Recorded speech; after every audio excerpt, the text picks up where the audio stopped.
मुझे इस बात का एहसास था कि दिल्ली की लगातार कोशिश रहेगी कि किसी तरह वो मुझे खामोश रहे, लेकिन किस हद तक जाएंगे ये मैं पूरी तरह से समझ नहीं पाया था। जब बारामूला में मेरे खिलाफ एक शख्स खड़े हुए जिन्होंने जेल से कागज भरे थे,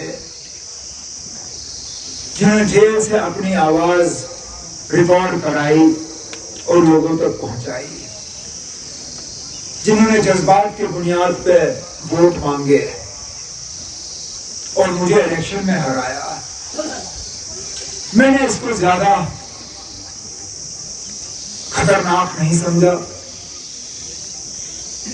मैंने ये सोचा कि जिस शख्स ने पहले भी इलेक्शन लड़ा है, इस बार भी उसने अपनी किस्मत आजमाई और जीत गया, लेकिन उससे अलावा मैंने नहीं सोचा। मैंने उसको साजिश के तौर पर नहीं देखा, मैंने कोई दिल्ली के एजेंडा के तौर पर नहीं देखा। मैंने ये समझा कि मेरी किस्मत खराब थी, उसकी किस्मत ठीक थी और नतीजा निकला। लेकिन जब मैंने गांधरबल इलेक्शन लड़ने का फैसला किया और फिर खबरें आनी शुरू हुई कि जेल से एक और बाशिंदा अब मेरे खिलाफ लड़ने की बात कर रहा है, मैं मजबूर हुआ सोचने पे कि यार ये मेरे पीछे ही क्यों इन लोगों को लगाते हैं, जेल से इनको लाते हैं मेरे खिलाफ इलेक्शन लड़ने के लिए, मत इसमें कोई साजिश है। अब बारामूला का तो मैं तब भी सोच सकता था, वो वहीं का था,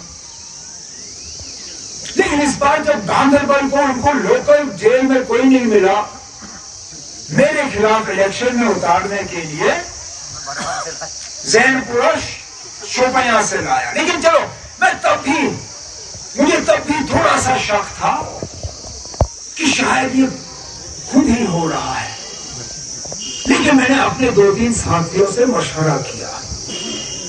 मैंने कहा ना, मैं साबित करना चाहता हूं कि ये दिल्ली की साजिश रचाई जा रही है और इसको करने का एक ही तरीका है कि हम एक और सीट जो है वो लड़ेंगे, लेकिन हम बताएंगे नहीं किसी को कि हमने कौन सा सीट लड़ना है। हम आखिर में 1-2 जगहों से फॉर्म इकट्ठा करके, लेकिन चुपचाप तरीके से सुबह फैसला करके एक जगह कागज भरेंगे।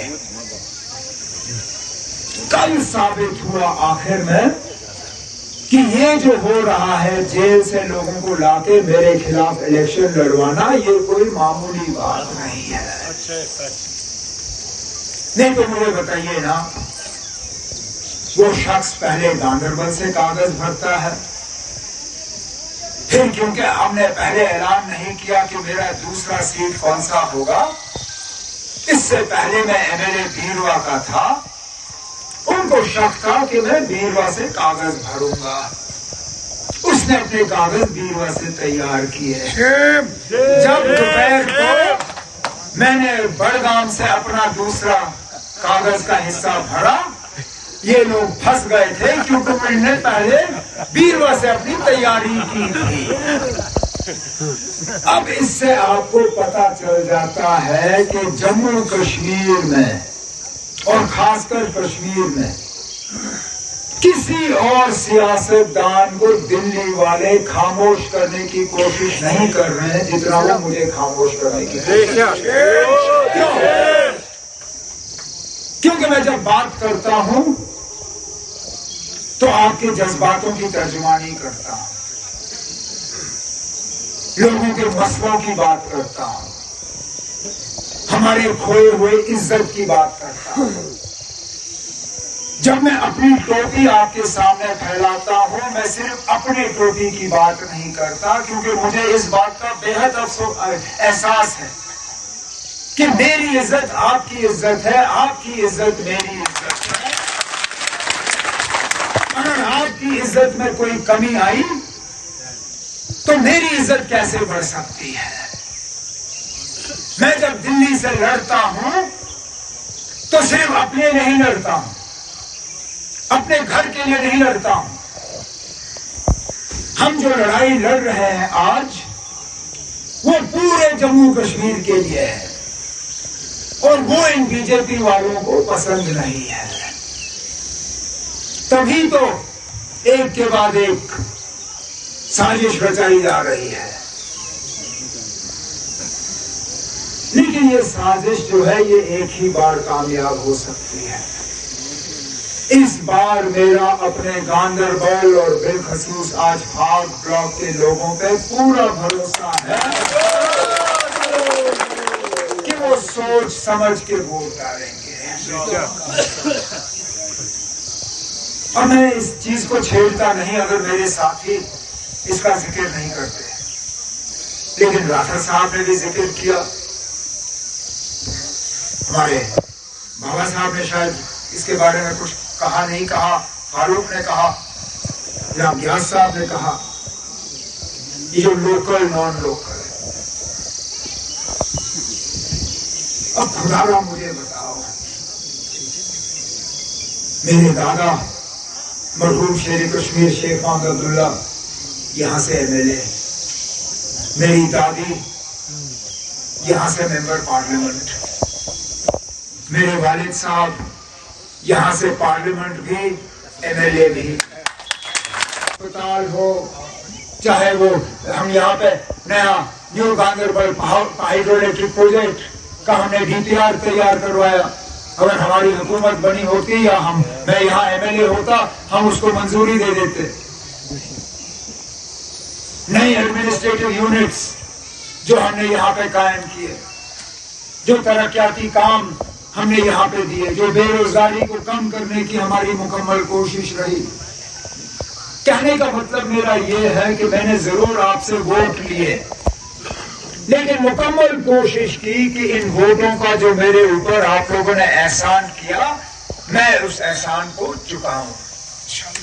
इसके मुकाबले 2014 में जिसको हमने एमएलए बनाया, मुझे कोई मजबूरी नहीं थी कि मैं सीट छोड़ दूं। अरे अब जीती हुई सीट कौन छोड़ता है? मैंने तो काम किए थे यहां पे 6 साल, लेकिन क्योंकि मैंने उसको अपना वादा दिया था, जबान दी थी, मैंने उसको कहा था कि कोई बात नहीं, मैं आपको एडजस्ट करूंगा। उस जबान रखने के लिए मैंने कहा कोई बात नहीं, आप मेरी जगह आओ, मैं कहीं और से लड़ूंगा। लेकिन मुझे उम्मीद थी कि मैंने जो काम शुरू किए थे उनको वो आगे ले जाएगा। लेकिन अफसोस की बात यह है कि जहां 2014 में काम हमने लिए थे, 2014 के बाद वो आगे कहीं नहीं बढ़े। अब आज मैं आप सबों को ये यकीन दिलाना चाहता हूं कि जिन जिन चीजों की बात मेरे साथियों ने यहां छेड़ी, बड़े पैमाने पे तो हम बात करते रहेंगे हमारे सियासी मसले की, हमारी स्टेटहुड की, किस तरह हम वापस अपने असेंबली में वो ताकत लाएंगे जिससे कि हम अपना मुस्तकबिल बेहतर कर सकें। लेकिन रोजमर्रा के जो हमारे मसले हैं, हमारे नौजवानों के जो बेरोजगारी का मसला है, हमारे बच्चों का जो तालीम का मसला है, हमारे अस्पतालों में जो सेहत का निजाम जो है इसको बेहतर करना है, यहाँ जो महंगाई का हाल है, बिजली के हवाले से मेरे साथियों ने बात की, कहा कि जिसकी आमदनी 1500 रुपए है वो 1600 रुपए का बिल कैसे भर सकता है। सही कहा।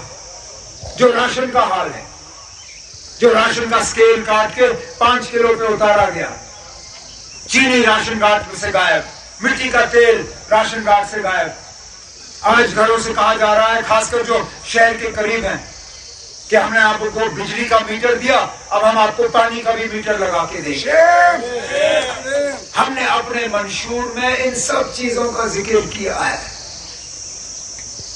अब इलेक्शन में एक तरफ से तो आप उम्मीदवार को देखते हो, लेकिन उसके साथ साथ आपको ये भी देखना है कि अगर वो उम्मीदवार कामयाब हुआ, उसकी जमात कामयाब हुई, तो वो आपके लिए क्या करेंगे। मेरे खिलाफ वो उम्मीदवार हैं जिनका अभी से ही तार जो है बीजेपी के साथ जुड़ी हुई है।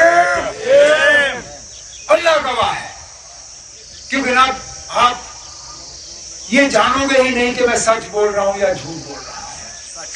लेकिन अल्लाह नहीं, आपको पता ही नहीं है, आपको इस बात का कभी एहसास हो ही नहीं सकेगा कि मैं सच बोलूंगा या झूठ। लेकिन अल्लाह ताला के सामने किताब वहां पे होगी, उनको मेरे हर एक बात का पता होगा कि कब मैंने सच बोला और कब मैंने झूठ बोला। जिस आदमी को हमने 14 में एमएलए बनाया, बदकिस्मती से हमारे सफों में रह के ही वो एजेंसियों का आदमी बना। मुझे अभी भी वो वक्त याद है जब वो गुप्कार मेरे दफ्तर में आता था मुझे मशवरा देने के लिए, और ये कहने के लिए नहीं कि आप गांधरबल में इस चीज की जरूरत है या गांधरबल के लिए हमने ये हासिल करना है या मैं लड़ूंगा झगड़ूंगा गांधरबल के मुतालबों के लिए। मेरे कान में सिर्फ उसका मशवरा ये होता था, जनाब दिल्ली के साथ आप रिश्ते अच्छे बनाओ, जनाब जाओ इनको मिलो, एजेंसियों के साथ ठीक ठाक रखो, नहीं तो ये आपको बिगाड़ेंगे। और मैं उसको कहता था, मैं कहता था अल्लाह से डरो, बिगाड़ने वाला बनाने वाला वो है।